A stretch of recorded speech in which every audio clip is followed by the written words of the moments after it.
Last day में surface chemistry हम लोगों ने स्टार्ट किया था और कहाँ तक कर लिया था, कैटेलाइसिस तक कर लिया था ना। तो होमोजीनियस हेट्रोजीनियस का कुछ एग्जांपल वगैरह भी मैंने दिया था कि होमोजीनियस किसको बोलते हैं, हेट्रोजीनियस किसको बोलते हैं, कुछ आइडिया होमोजीनियस किसको बोलते हैं, हेट्रोजीनियस किसको बोलते हैं, याद है? होमोजीनियस इसको बोलते हैं जिसका कैटेलाइसिस का फेस और रिएक्शन का फेस सेम। रिएक्टेंट और कैटेलिस्ट का फेज दोनों का सेम हो तो हम उसको होमोजीनियस बोलते हैं, अगर दोनों डिफरेंट हो तो हेट्रोजीनियस बोलते हैं। तो आज का टॉपिक है हमारा adsorption theory of heterogeneous catalyst. ठीक है, इसमें ना कुछ 5 स्टेप्स दिए हुए हैं और this is important in the point of CBSE. मतलब अगर तुम बोर्ड का एग्जाम देने जा रहे हो तो फिर पक्का इम्पॉर्टेंट है। 5 स्टेप है, बस उस 5 स्टेप को लिख दोगे कंप्लीट हो जाएगा। बट उसको समझाना मतलब थोड़ा सा है कि स्टोरी बना के थोड़ा सा समझाना पड़ेगा। ठीक है, स्टोरी कुछ ऐसा स्टार्ट करते हैं कि मान लो रिश्ते की बात चल रही है। ठीक है, क्या है, एक बॉय है ए और गर्ल है बीबी। ठीक है, ए बी समझ रहे होंगे, कुछ मॉलिक्यूल्स है बट हम we are combining a story जिससे हम लोग ये सब इजी कर लें। ठीक है, तो रिश्ते की बात करने पे क्या होता है कि एक जगह पे मिलने जाना पड़ता है।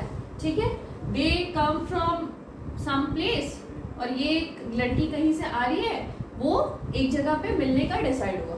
ठीक है, चलो मिलने आते हैं तो फिर ऐसा तो नहीं कि वो लड़के वाले कहीं और लड़की वाले कहीं और जाके बैठे। मान लो एक पार्क में मिलने का प्लान बना तो लड़के वाले कहीं और लड़की वाले कहीं और ऐसा जाके तो नहीं बैठेंगे, दोनों एक पर्टिकुलर जगह होगा जहाँ पे मिलेंगे, है ना।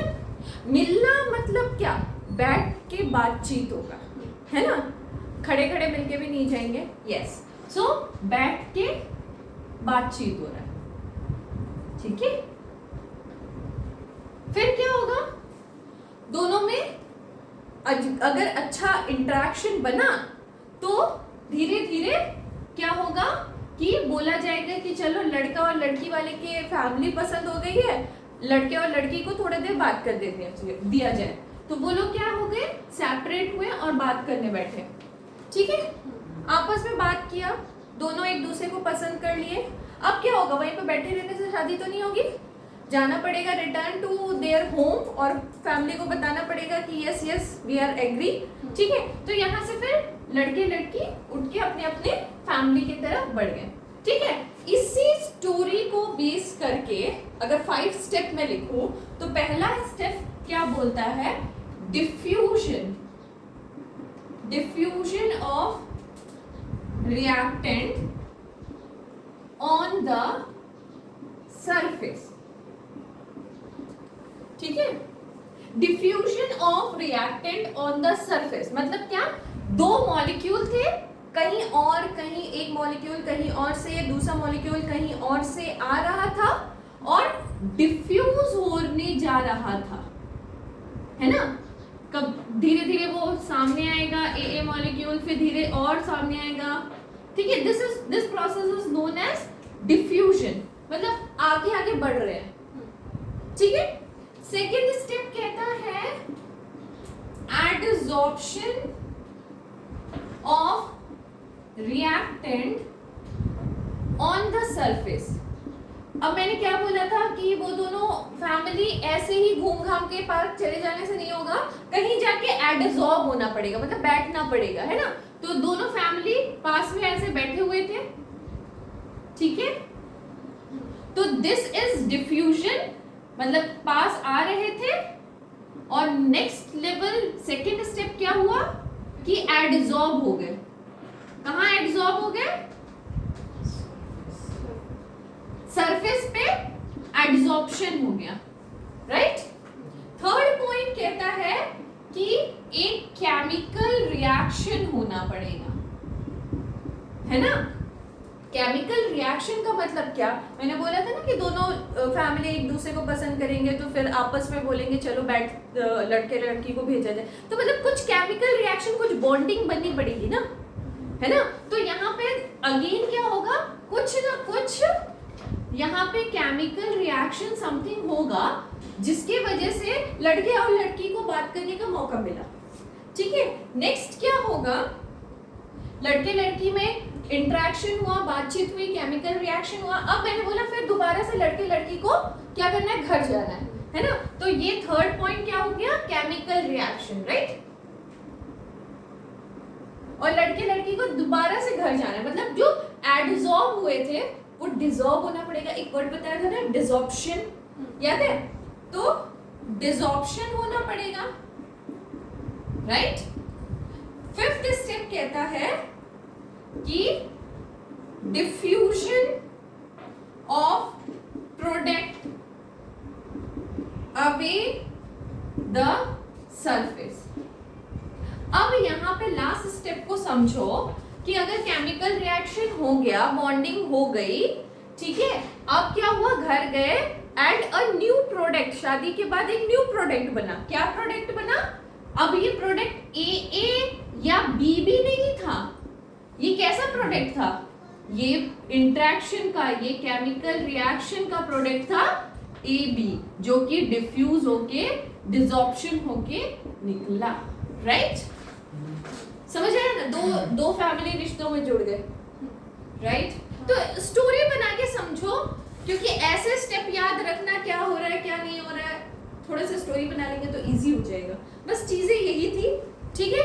तो पहला क्या हुआ, diffusion of reactant on the surface. पहले डिफ्यूज करेगा रिएक्टेंट सरफेस पे, उसके बाद डिफ्यूज करने के बाद एब्जॉर्ब हो जाएगा। एब्जॉर्ब होने के बाद कुछ केमिकल रिएक्शन होगा, केमिकल रिएक्शन के बाद क्या होगा, डिसॉर्प्शन होगा और एक न्यू प्रोडक्ट बनेगा, राइट। डन। लिखना है या मार्क करना है, मार्क कर लो। लिखना है लिख लो, जैसे तुम्हारी मर्जी।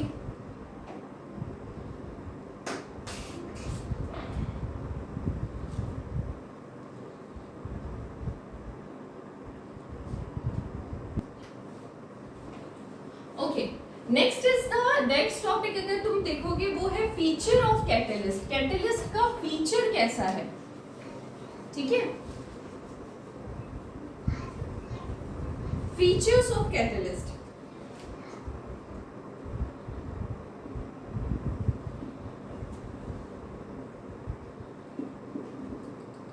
ठीक है।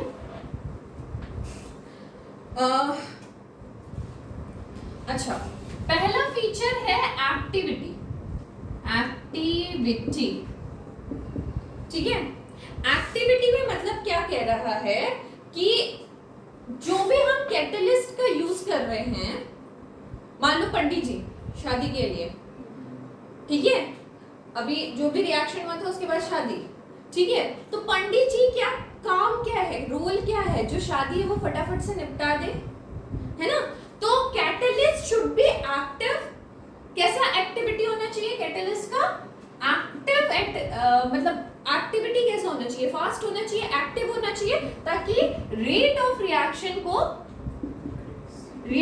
को इंक्रीज कर सके, राइट। तो एक्टिविटी कैसा होना चाहिए कैटलिस्ट का? एक्टिव होना चाहिए, राइट।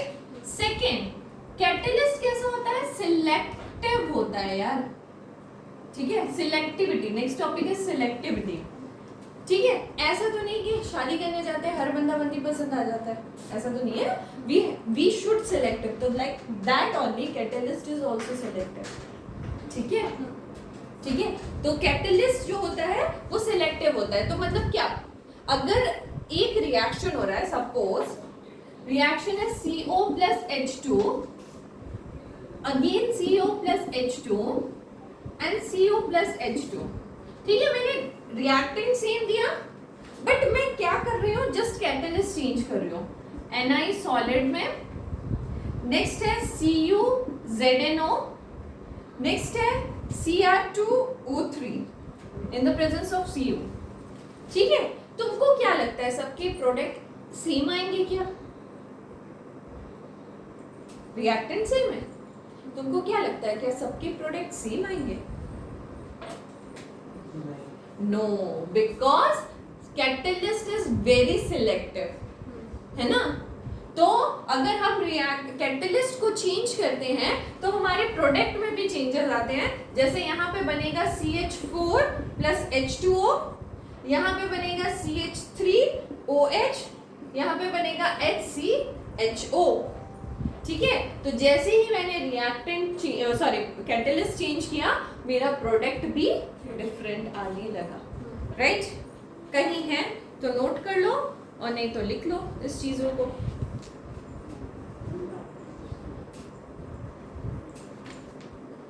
ठीक है, मिटा ले।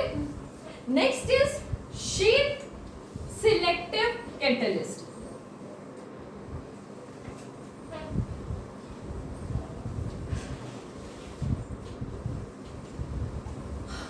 नेक्स्ट इज इसी में जो भी फीचर्स था उसी में आ रहे हैं। Third point is shape selective catalyst. ठीक है, हम बोलते हैं, हम बताते हैं जैसे कि कैटलिस्ट जो होता है वो जनरली नाम बोला जाता है जियोलाइट का स्ट्रक्चर होता है। What is zeolite? This is a honeycomb like structure. Honeycomb देखा है ना, ऐसे कैसे रहता है, ऐसे ऐसे ऐसे ऐसे रहता है ना। ठीक है, तो ऐसे ही हनीकॉम्ब लाइक स्ट्रक्चर होता है और पोरस होता है। ठीक है, राइट? ठीक है, तो हमने लिखा टॉपिक क्या है, शेप सिलेक्टिव कैटलिस्ट। तो हर कैटलिस्ट हर एक रिएक्टेंट से जाके जुड़ेगा नहीं, उसका शेप डिफाइंड होगा। मतलब ऐसा तो नहीं ना हर ताले में हर चाबी घुस जाए, वैसे ही समझो। हर रिएक्टेंट के साथ हर कैटलिस्ट नहीं जा पाएगा, वो शेप सिलेक्टिव है। राइट? इसमें एक पॉइंट और आता है जिसको बोलते हैं 3D एल्यूमिनो सिलिकेट। ठीक है, ठीक है, तो इसमें क्या किया है, एल्यूमिनो सिलिकेट का स्ट्रक्चर जो होता है वो समथिंग ऐसा होता है।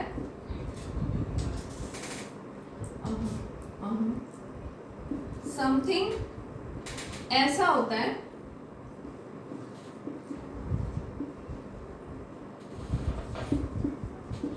ठीक है,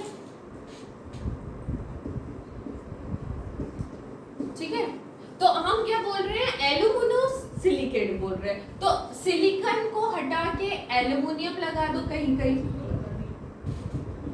ठीक है, तो ये हो जाएगा। अगर सिलिकॉन का हटा के हमने एल्युमिनियम लगा दिया तो ये स्ट्रक्चर को कहेंगे alumino silicate. This is nothing but a structure of catalyst. ठीक है, ठीक है, ओके। बहुत बार ये भी बताया गया है बुक में तुम्हारा कि ये पेट्रो केमिकल इंडस्ट्री में यूज किया जाता है। क्या यूज होता है इसका? क्रैकिंग में एक प्रोसेस होता है क्रैकिंग।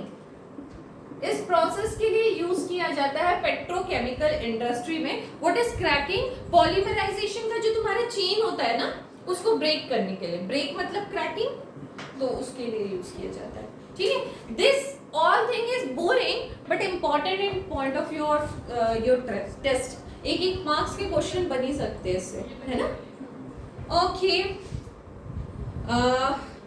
जियोलाइट जो बोल रहे थे उसका एक एग्जांपल है ZSM5। 5 is nothing but this is a porous size। ये मैंने बोला ना हनीकॉम्ब लाइक स्ट्रक्चर होगा और पोरस होगा, तो पोर का कोई साइज भी होता होगा ना, कोई बड़ा कोई छोटा। तो ZSM5 is the size of pore। ठीक है, मार्क कर लो अगर बुक में है तो। अच्छा, ZSM5 इस्तेमाल किस लिए आता है? ये एल्कोहल को कन्वर्ट करता है पेट्रोल में या फिर गैसोलाइन में। अल्कोहल को कन्वर्ट करता है पेट्रोल में या फिर गैसोलाइन में। ठीक है, बोरिंग है, लर्न करना है तो करना है भैया, ऑप्शन नहीं है। 1 मार्क्स का क्वेश्चन बन गया तो फिर हेडेक हो जाएगा। मतलब 1 मार्क्स करके बहुत मार्क्स चले जाते हैं एग्जाम में, राइट? मिटा ले. So these are some features about catalyst, right? Next है तुम्हारा enzyme catalysis.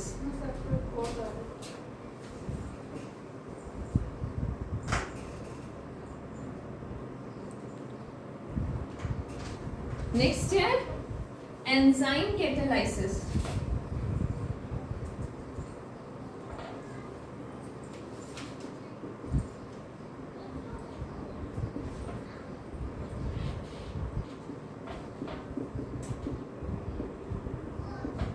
Okay, so enzyme क्या होता है?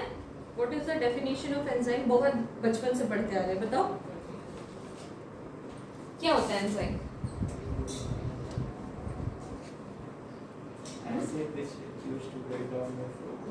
एसिड. ओके, और क्या एसिड होता है? कैसे पता एसिड ही होता है? Break down the food. Yes, exactly. कुछ तो तोड़ेगा खाने को, है ना? तो ये एग्जैक्टली में क्या होता है? This is a complex nitrogenous organic compound या मॉलिक्यूल.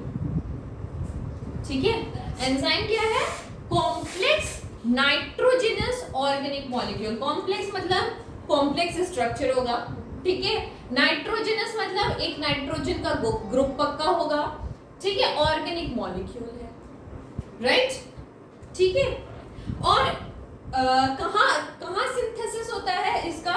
सिंथेसिस हमेशा बोलते हैं एंजाइम हमारे अंदर ही है यार, हमारे पेट में है ना? तो सिंथेसिस कौन करेगा? सिंथेसिस कौन करेगा? या फिर प्लांट कर सकता है या फिर एनिमल भी कर सकता है, राइट? ओके, नेक्स्ट कहते हैं कि मान लो सपोज मुझे बड़ी तेज भूख लगी है और मैंने क्या किया? एक एप्पल खाया, राइट? तो भूख लगा है बहुत तेज और मैंने एप्पल खाया, तो मुझे थोड़ी देर के बाद फील होगा ना कि यार मेरा पेट भर गया है, फुल हूं मैं. बट अगर मैं उसी एप्पल को खाए बिना टेबल पे रख देती हूँ, ठीक है, कितना दिन लगेगा उसको डाइजेस्ट होने में? तुम्हारे पेट का एप्पल तो बहुत जल्दी डाइजेस्ट हो जाएगा, ये तो पता होगा, है ना? बट अगर बाहर रख दो तो कितना दिन लगेगा डाइजेस्ट होने में? पूरी तरह से, कंप्लीटली करीबन साल भर लग जाएंगे, ठीक है. तो समथिंग तुम बोल सकते हो कि मैंने क्या किया था? मैंने एक एप्पल खाया था, राइट? ठीक है. एप्पल जब मैंने खा के मुझे फटाफट से एनर्जी मिल गई थी. एक्टिवेशन एनर्जी, अगेन बार बार आएगा, ठीक है. फटाफट से मुझे एनर्जी मिल गई थी. क्या वो टेबल पे रखा हुआ एप्पल उतने ही जल्दी मुझे उतना ही एनर्जी दे पाता? नहीं ना. तो समथिंग मेरे पेट में कुछ है, वो क्या करता है? ये जो इतना लंबा पाथवे है जो प्रोडक्ट निकालने का, वो पेट में जो है एंजाइम नाम का चीज, वो क्या करता है? इस पाथवे को कम कर देता है और डायरेक्टली इतने कम टाइम में ही प्रोडक्ट निकाल देता है ना? तो ये जो सिंपल सा पाथवे लेता है, शॉर्टकट लेता है, वो कौन लेता है? एंजाइम लेता है, राइट? जो प्रोसेस को लंबा ना करके, टाइम कंज्यूमिंग ना करके, बहुत जल्दी प्रोसेस को कर दे, राइट? ठीक है. तो इसमें बताने वाली चीजें इतनी ही थी. नेक्स्ट जो है वो कुछ एग्जांपल्स आते हैं कैटलिस्ट के, ठीक है, जो कि very very important in the point of, अगर तुम जेई वगैरह देना चाहते हो उस पॉइंट ऑफ व्यू से बहुत इंपॉर्टेंट है, ठीक है. फर्स्ट एग्जाम्पल जो है वो तुम्हारा है इन्वर्जन ऑफ केन शुगर, है बुक में. इन्वर्जन ऑफ केन शुगर में C12 केन शुगर का फॉर्मूला हम लोग पढ़ते आ रहे हैं ना. क्या था फॉर्मूला? Very nice. अगर केन शुगर को हम कन्वर्ट करें in the presence of water, ठीक है, तो कन्वर्जन मतलब केन शुगर जो है वो अपना शेप चेंज कर रहा है। कन्वर्जन मतलब क्या होता है, अपने आप को चेंज कर रहा है। कैसे चेंज कर रहा है, ग्लूकोज और फ्रुक्टोज में। फॉर्मूला याद होगा, क्या होता है, C6H12O6 फ्रुक्टोज का भी वही है ना, ठीक है। तो इसमें फर्क क्या है, ये डेक्स्ट्रो स्ट्रक्चर पता है, डेक्स्ट्रो क्या होता है, लेवो क्या होता है, बायो मॉलिक्यूल एक चैप्टर है बायो का, पढ़ोगे समझ आएगा, ठीक है। तो this is the structure only कि अपना जो स्ट्रक्चर है ये लेफ्ट हैंड साइड को राइट हैंड साइड बनाना, राइट हैंड साइड को left hand side banana, that is the conversion, inter conversion of shape. इसीलिए इसको बोलते हैं कि इन्वर्जन ऑफ शुगर केन, मतलब इन्वर्ट कर रहा है, बस अपनी शेप को चेंज कर रहा है, राइट ठीक है। तो इसमें कौन सा एंजाइम लगेगा, अगर इन्वर्जन बोल रहे हैं तो हम एंजाइम लगा देंगे इनवर्टेज, याद रखने के लिए इजी है। एंजाइम कौन सा लग रहा है, इनवर्टेज, क्योंकि इन्वर्जन करना है। एज का मतलब होता है एंजाइम, पता होगा, एज का मतलब होता है एंजाइम, जहां पे एज देख लो वहां पे एंजाइम समझ लेना है। Done, clear, very very important. Next second है, ग्लूकोज को कन्वर्ट करता है इथाइल अल्कोहल में प्लस CO2, ठीक है।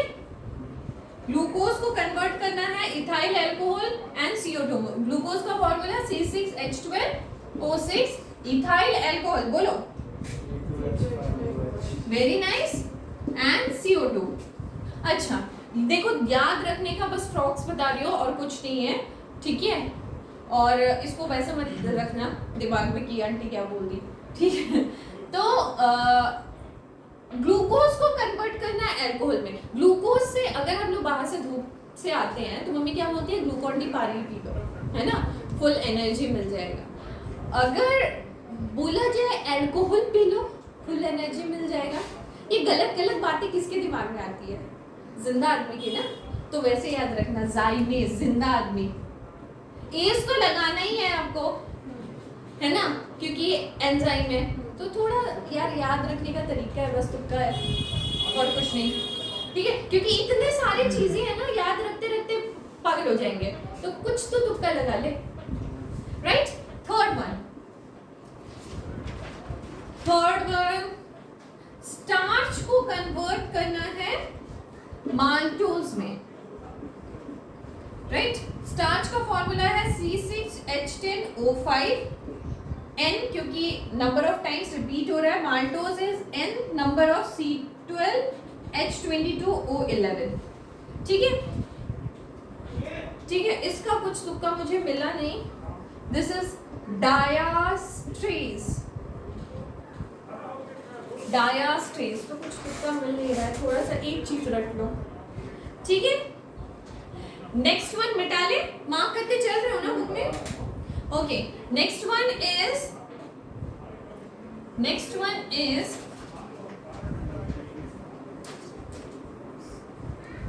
माल्टोज, जो यहाँ पे प्रोडक्ट निकला था, माल्टोज को कन्वर्ट कर लेते हैं ग्लूकोज में, तो माल्टोज है तो माल्टेज, ठीक है, ऐसे याद रख लेंगे, माल्टोज माल्टेज, ठीक है।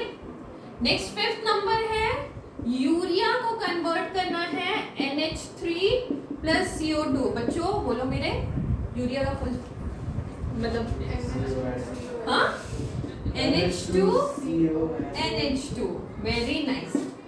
चलो इसको कन्वर्ट करना है मुझे NH3 में, यूरिया है तो यूरिएज, ये सब तो याद हो जाएगा इजीली, ठीक है। छठा, प्रोटीन को कन्वर्ट करना है पेप्टाइड्स में। पता होगा प्रोटीन जो होता है वो अमीनो एसिड से बना होता है, amino acid is a chain of peptide, peptide का चेन है। तो प्रोटीन को तोड़ना है पहले पेप्टाइड में, फिर अमीनो एसिड में। तो पेप्टाइड को तोड़ना है, प्रोटीन को तोड़ना है पेप्टाइड पेप्टाइड में, ठीक है। तो पेप्टाइड से पेप्सिन, ठीक है। और ये काम कहाँ होता है? स्टोमक में, ठीक है। ये जेईई के पेपर का क्वेश्चन था 2020। क्या क्वेश्चन था कि प्रोटीन कैसे पेप्टाइड में कन्वर्ट होता है इन आवर स्टोमक। तो एंजाइम का नाम लिखिए, ठीक है। पीपीपी, प्रोटीन पेप्सिन पेप्टाइड, ठीक है। 7 इंपॉर्टेंट, प्रोटीन एमाइनो एसिड में कन्वर्ट करना है। प्रोटीन से पेप्टाइड हो गया, प्रोटीन से देन एमाइनो एसिड में कन्वर्ट करना है। या ये काम कहाँ होता है भैया? ये काम होता है इंटेस्टाइन में अपने, ठीक है। किसके प्रेजेंस में होता है? Trypsin, pancreatic trypsin,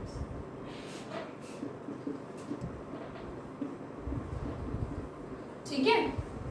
intestine, pancreas, तो पैनक्रियाटिक ट्रिप्सिन, ठीक है। अच्छा, मिल्क टू कर्ड, ये तो सब बच्चे को पता है ना। मिल्क से कर्ड कौन बनाएगा? लैक्टो बेसिलस या बेसिल, जो भी, ठीक है। तो these all are very very important, क्योंकि बोर्ड में एकदम डायरेक्ट क्वेश्चन पूछा जाता है, बट जेईई और जो नीट वाले हैं वो एकदम गंदा वाला क्वेश्चन पूछ लेते हैं, आते हुए क्वेश्चन नहीं आएगा। So you don't have to miss all those things. You have to learn. ठीक है? Okay. Next is characteristic of, जैसे मैंने कैटेलिस्ट का कैरेक्टरिस्टिक बताया था, वैसे कैरेक्टरिस्टिक ऑफ एंजाइम्स क्या क्या है? कैरेक्टरिस्टिक्स ऑफ एंजाइम्स क्या क्या है? ठीक है, पहला पॉइंट है कैरेक्टरिस्टिक ऑफ एंजाइम्स का एफिशिएंसी। तुमको क्या लगता है एंजाइम की क्या एफिशिएंसी होगी? हम लोग मतलब बोलते हैं ना कि हमने दिन भर में यार खाते ही रहते हैं, तो उतना क्या एंजाइम होता होगा मेरे पेट में? जितना खाते हैं उतना ही क्या एंजाइम होता होगा मेरे पेट में? नो। एक मॉलिक्यूल जो एंजाइम है ना, वो मिलियंस ऑफ खाने को डाइजेस्ट कर सकते हैं, मिलियंस मॉलिक्यूल्स ऑफ फूड को डाइजेस्ट कर सकते हैं। सो लिख सकते हो तुम, वन मॉलिक्यूल जो एंजाइम का है वो क्या करेगा? Millions of food molecules of food को डाइजेस्ट कर सकते हैं, right? Okay, second one is specificity. Again specificity आ गया। अच्छा, मैंने क्या बताया था कि माल्टोज को अगर ग्लूकोज में कन्वर्ट करना है तो क्या करना चाहिए मुझे? माल्टेज लेना चाहिए। ठीक है, मैंने बोला मेरे पास माल्टेज नहीं है, मैं लगा देती हूँ डायस्टेज। होगा क्या काम? बिल्कुल नहीं होगा। प्रोडक्ट तो बिल्कुल ग्लूकोज नहीं बनेगा, भले कुछ और बन जाए, बट ग्लूकोज तो नहीं बनना वाला। मतलब सिलेक्टिव है ना, स्पेसिफिसिटी है हर चीज की, राइट?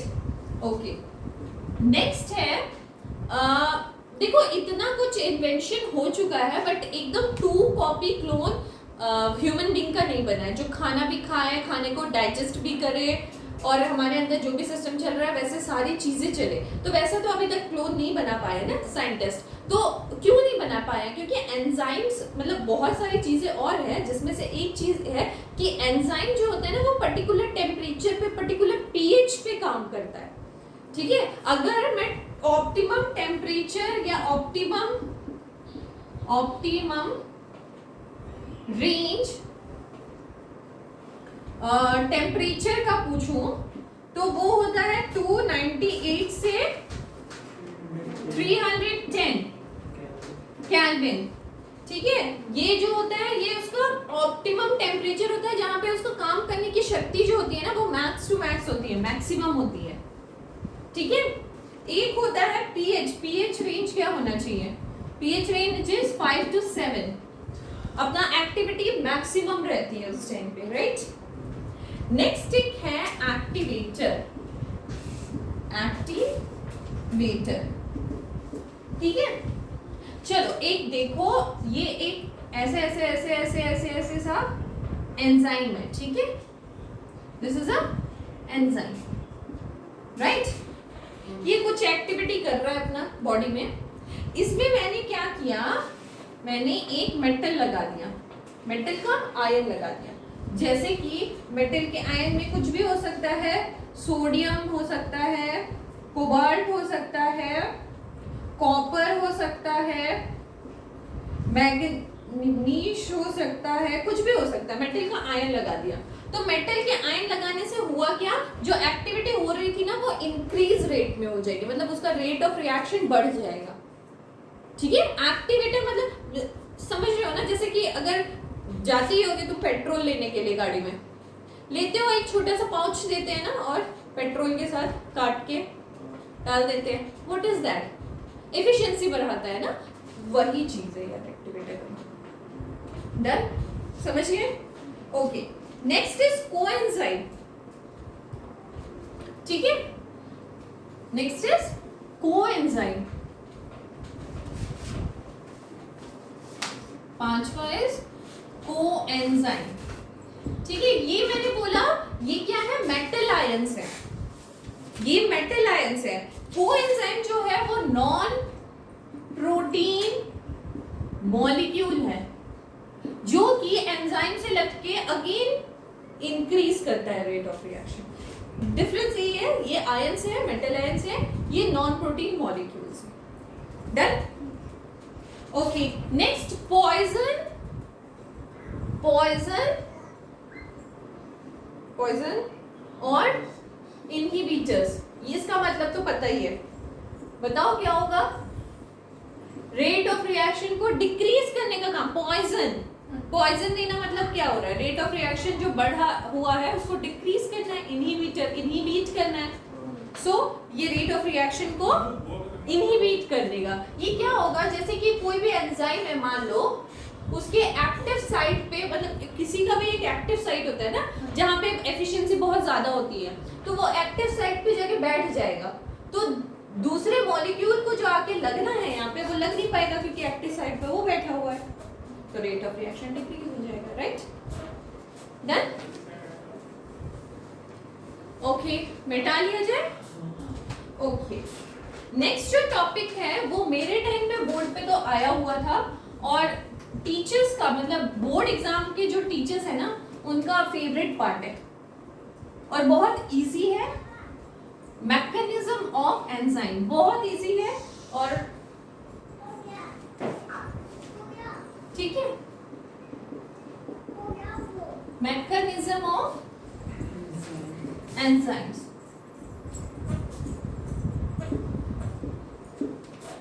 ठीक है, देखो सपोज ये एंजाइम है, सपोज, हाँ ऐसा बिल्कुल मैं नहीं कह रही कि एंजाइम ऐसा दिखता है, मैंने बोला सपोज ये एंजाइम है, ठीक है। तो ये अगर एंजाइम है तो मैंने बोला इसका एक एक्टिव साइट होता है ना, जहां पे आके चीजों को बाइंड होना है, जहां पे रेट ऑफ रिएक्शन बढ़ जाएगा, राइट, ठीक है।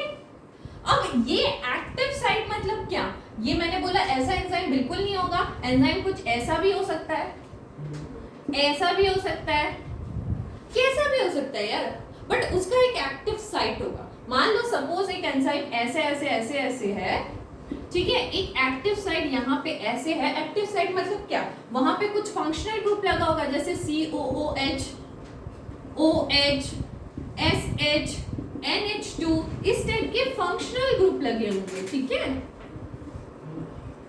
जो कि जहां पे अगर रेट जाके बाइंडिंग हो सबस्ट्रेट का तो वो रेट ऑफ रिएक्शन को बढ़ा देगा, ठीक है। और यहाँ पे भी ऐसा नहीं है कि यहाँ पे कोई रिएक्शन नहीं होगा, इस सरफेस पे कोई रिएक्शन नहीं होगा, बट यहाँ पे जितना फास्ट होगा उतना फास्ट नहीं होगा, अंडरस्टूड, ठीक है।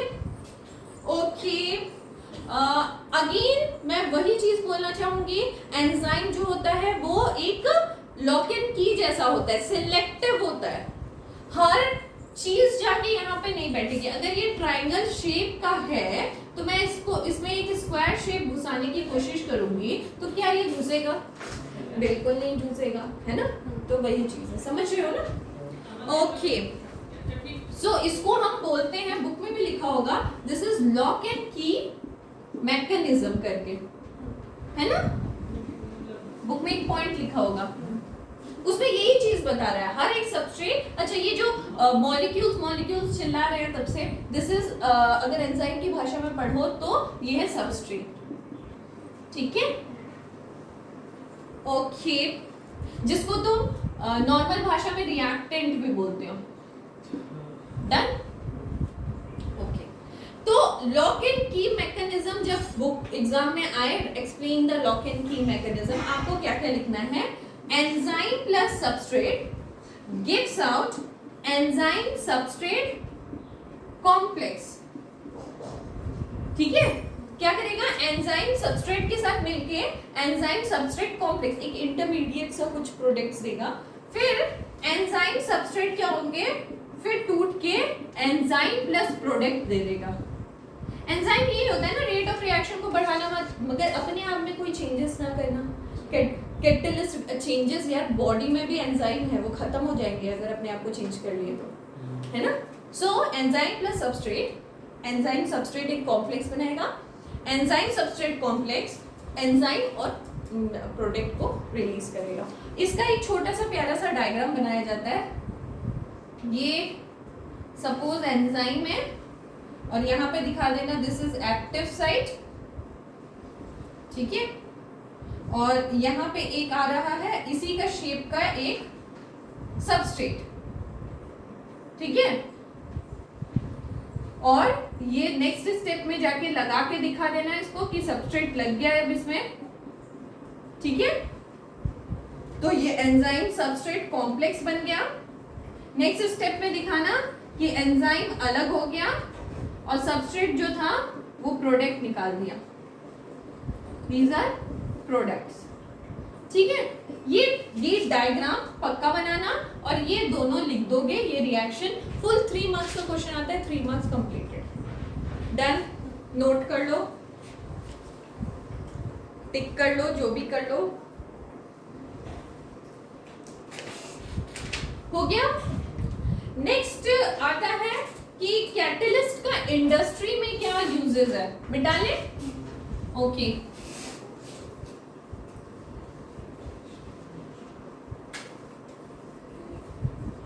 इंडस्ट्रीज में क्या यूजेस है कैटलिस्ट का? कैटलिस्ट इन इंडस्ट्रीज, ठीक है? देखो सोचो, अगर मैंने इसके पहले बार भी ये चीज बताया है, हैबर प्रोसेस बताया था एक बार इससे पहले, याद है? So Haber process is a industrial process. क्या होता था हैबर प्रोसेस में? जिसने पढ़ाई की होगी उसको याद होगा, अगर N2H2 के साथ रिएक्ट करता है ये गैस फॉर्म में, ये गैसियस स्टेट में, और in the presence of Fe and molybdenum, ये क्या दोनों थे? कैटलिस्ट, है ना?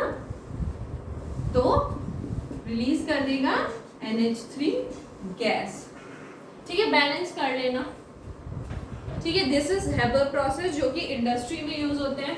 सेकेंड वन ऑसवर्ल्ड, है ना? याद है? क्या होता था इसमें? एमोनिया का प्रोडक्शन, है ना? So first step is NH3 अगर O2 के साथ रिएक्ट होगा तो NO प्लस H2O दिएगा, फिर NO जब रिएक्ट होगा O2 के साथ तो NO2 देगा, और NO2 plus H2O in the presence of O2 HNO3 का प्रोडक्शन होगा। और इसमें एज अ कैटलिस्ट यूज होता है प्लैटिनियम, ठीक है? तुम्हारे में बुक में लिखा हुआ होगा प्लैटिनियम एस्बेस्टर, ठीक है? अगर नहीं याद होता तो प्लैटिनियम भी चलेगा, कोई दिक्कत नहीं है, ठीक है। Third one is contact process, contact process, right. तो कॉन्टैक्ट प्रोसेस में क्या होता है, H2SO4 का प्रोडक्शन होता है,